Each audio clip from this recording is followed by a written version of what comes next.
सिंध में ज़िमनी इंतखाब हुआ।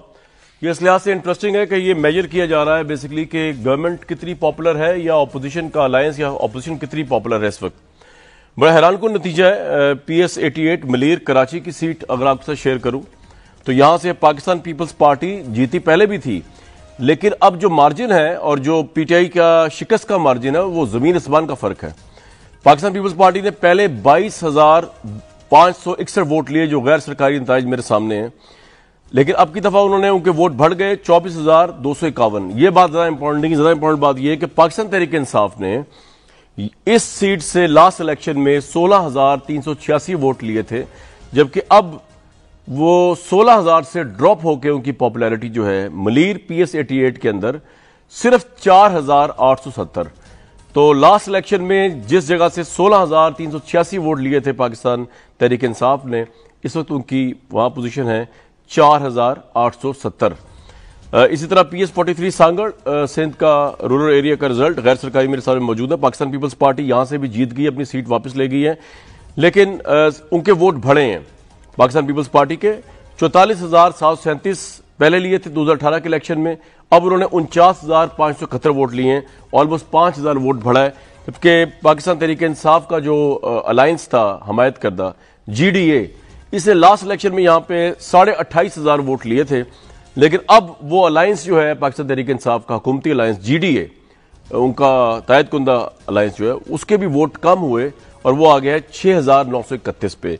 बड़ा सीरियस सवाल है ये, छोटा सा एक हल्का है जिनका आपको बताया, लेकिन सीरियस सवाल होना चाहिए प्राइम मिनिस्टर के लिए, क्योंकि उससे भी ज्यादा सीरियस बात यह है कि जो गैलप ने कल सर्वे की है उसके हिसाब से गवर्नमेंट की सारी तवज्जो करप्शन पे है, लेकिन अवाम जो है वो गवर्नमेंट को ये कह रही है कि आपकी ज्यादा तवज्जो जो है वो महंगाई खत्म करने पे होनी चाहिए। 30% लोग जो हैं उनके नजदीक महंगाई वफाकी हुकूमत का इशू होना चाहिए, इसका मतलब है कि नहीं है, जबकि 20% लोगों के नजदीक बेरोजगारी और तीसरे नंबर पे है करप्शन का इशू जो कि 18% है। लेकिन दूसरी तरफ पाकिस्तान तहरीक इंसाफ को यह भी एक पॉजिटिव चीज मिली कि इसी सर्वे के अंदर कहा गया है 63% यानी मेजॉरिटी लोगों ने कहा है कि इमरान खान साहब को अपनी गवर्नमेंट जो है वो पूरी करनी चाहिए 2023 तक। तो PDM का ये कहना कि गवर्नमेंट पहले खत्म हो जाए, ये रिजेक्ट किया है गैलप के सर्वे ने। सेनेट के इंतखाबात को लेकर जितनी हाइप अब की दफा हुई शायद इससे पहले कभी नहीं हुई, और इसकी वजह प्राइम मिनिस्टर इमरान खान चाहते हैं कि ओपन इलेक्शन किया जाए, और उसकी वजह से वीडियो भी सामने आई जिसके अंदर अरकान जो है लास्ट इलेक्शन में सेनेट के मुबैना तौर पर जो है वो पैसों की डील कर रहे हैं।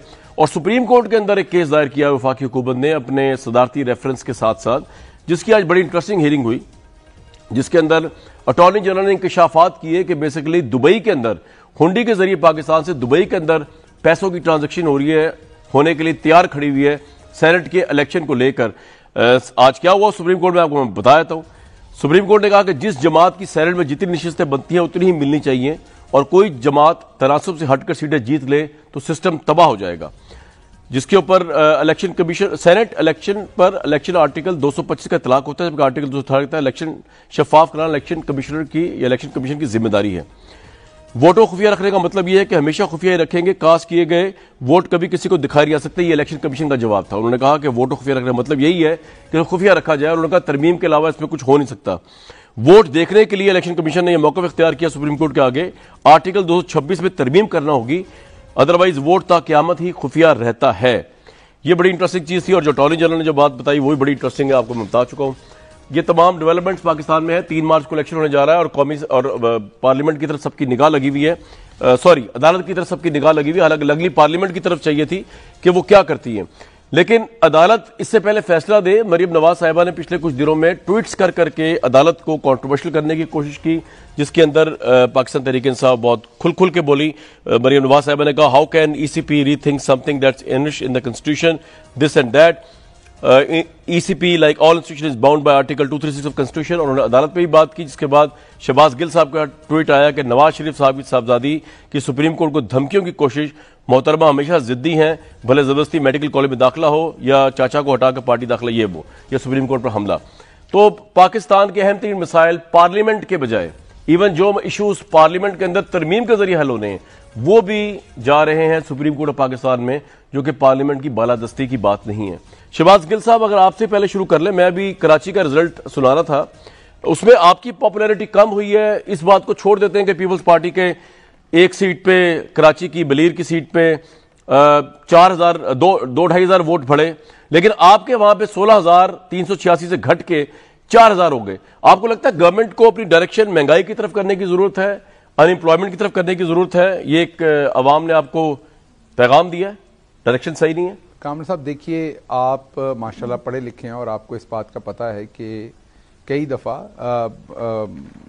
हमारे गांव में ये सोचा जाता था कि तरबूज पी के ऊपर से पानी पिए तो पेट खराब हो जाता है। लेकिन साइंस, पढ़े लिखे और डॉक्टर्स को पता है कि तरबूज और पानी पीने का पेट से कोई लेना देना नहीं है। होता ये था कि आप तरबूज खाते थे और उसके ऊपर से जरासीम वाला गंदा पानी पीते थे और उससे आपका पेट खराब हो जाता था, तो कसूर बेचारे तरबूज का लग जाता था।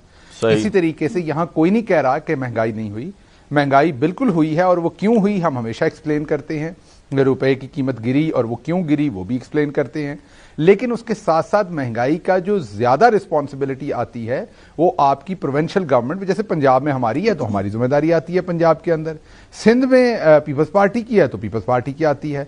तो आप मुझे ये बताना चाह रहे हैं कि सिंध में महंगाई बढ़ी और उसकी जिम्मेदार डायरेक्टली 18वीं तरमीम के बाद पीपल्स पार्टी है, लेकिन वोट हमारे कम हो गए। तो ये कोई, इसमें कोई लेना देना नहीं, वो तरबूज और पानी वाली बात है। तो पहली बात तो ये हो गई। दूसरी बात ये, आपके नजदीक वोट क्यों कम हुए? पता है कि उम्मीदवार टू उम्मीदवार फर्क, जी उम्मीदवार फर्क पड़ता है ना, उम्मीदवार का फर्क पड़ता है, हल्के का फर्क पड़ता है। जब एक सिटिंग गवर्नमेंट होती है, लोगों के ख्यालात डिफरेंट होते हैं, अलायंसेस, बहुत सारे वेरिएबल्स होते हैं, आपको पता है।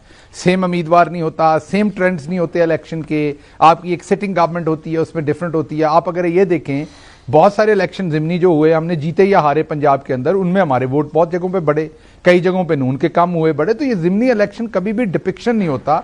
अभी इलेक्शन आ रहा है सियालकोट में और वजीराबाद में। अब अगर वो, क्योंकि नून की दोनों सीटें हैं, उनकी छोड़ी हुई सीटें हैं, अब आपको पता है। ठीक है, आपके नजदीक ये नहीं है। मेरा एक और सवाल ले लीजिए, फिर मैं आगे जाना है। ठीक है, ऊपर नून जीत जाती है तो इसका मतलब ये नहीं कि वो मजीद काउंटर नहीं कर रहा आपसे, तो ये एक सीट से कोई भी नेशनल ट्रेंड नहीं बता सकता। शहबाज भाई, मैं आपसे इस पे काउंटर इसलिए नहीं कर आगे जा रहा हूं क्योंकि एक तो एक सीट का रिजल्ट है। अब आपने एक आर्गुमेंट ये दे दिया है, आपको लगता है कि पॉपुलैरिटी कम नहीं हुई, ठीक है, आपको लगता है कि कैंडिडेट का मसला है, लेकिन उससे आगे बढ़ के अभी ये जो मैं आपके ट्वीट्स देख रहा था, आप लोग मरियम, एक तो ये बता दीजिए कि ये मरियम नवाज साहिबा और नवाज शरीफ साहब नो डाउट अदालत से कन्विक्टेड हैं, जमानतों पे बाहर हैं या बीमारी के उसके ऊपर बाहर है, लेकिन इनके जलसे इतने बड़े बड़े क्यों हो रहे हैं? जहां जहां हल्कों पे जा रहे हैं अवाम इनको, फिर भी नून लीग की अवाम चले कह लें, में ये पॉपुलर क्यों हो रहे हैं? इसकी क्या वजह? ये भी गवर्नमेंट की क्या बिस गवर्नेंस है, इसकी वजह से एक कन्विक्टेड ऑपोजिशन, एक कन्विक्टेड लीडरशिप भी पॉपुलर हो रही है और वो फिर अदालतों में भी खुल खुल के बात कर रही है, इतना कॉन्फिडेंस है उनका जिसपे आप ट्वीट्स भी करते हैं।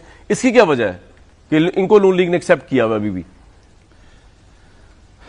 देखिए, बात यह है कि किसी भी मुल्क में जब कल्चर आहिस्ता आहिस्ता ख़राब होता है तो उसके जो असरात हैं वो नीचे तक चले जाते हैं।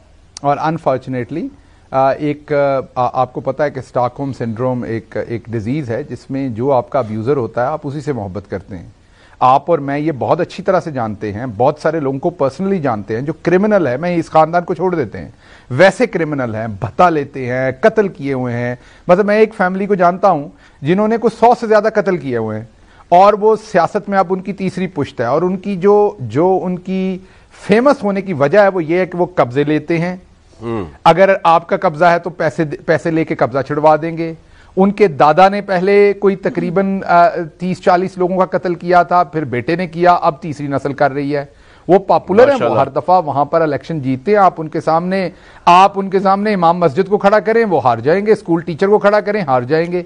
तो क्या अब उनको फॉलो करें? आप नून लीग में मरियम नवाज की पॉपुलैरिटी को कातिलों से मिला रहे हैं? तो कहने का मतलब ये है नहीं, मैंने पहले ही आपको ये कहा, मैंने पहले कहा कि इनको छोड़ दीजिए। मैंने ये आप मेरा वो सेंटेंस आप भूल गए। मैंने कहा साइड पे रखिए। तो हमारी कौम का एक अमूमी वतीरा मैं बता रहा हूं। अब मरियम पे आ जाते हैं। मरियम कौन है जिन्होंने कहा मेरी लंदन तो क्या पाकिस्तान में भी कोई प्रॉपर्टी नहीं है? मरियम कौन है जिन्होंने जिंदगी में कभी 1 मिनट के लिए नौकरी नहीं की या कोई जिंदगी में काम नहीं किया जिससे करके वो अपने आप को प्रूव करें कि वो इस लायक हैं? मरियम कौन है जो कन्विक्ट हुई, कैलबरी क्वीन कहलाई, जिन्होंने एक जाली ट्रस्ट डीड पैदा करके कोर्ट के अंदर दी और उसके ऊपर वो कन्विक्ट होकर एक सजा याफ्ता मुजरमा है और वो सुप्रीम कोर्ट को बता रही है कि आपने कौन से फैसले करने और कौन से नहीं। इसका मतलब है कि इन्हें जस्टिस कयूम चाहिए जो इनकी मर्जी के फैसले करें, और इन्हें सजाद अली शाह की तरह अगर वो नहीं करेंगे तो ये उन पे हमला कर देंगे। आपका पॉइंट आ गया जी, तारड़ को पैसे देके भेज देंगे, आपका पॉइंट आ गया, जिसको खरीद। बिल्कुल ठीक है जी।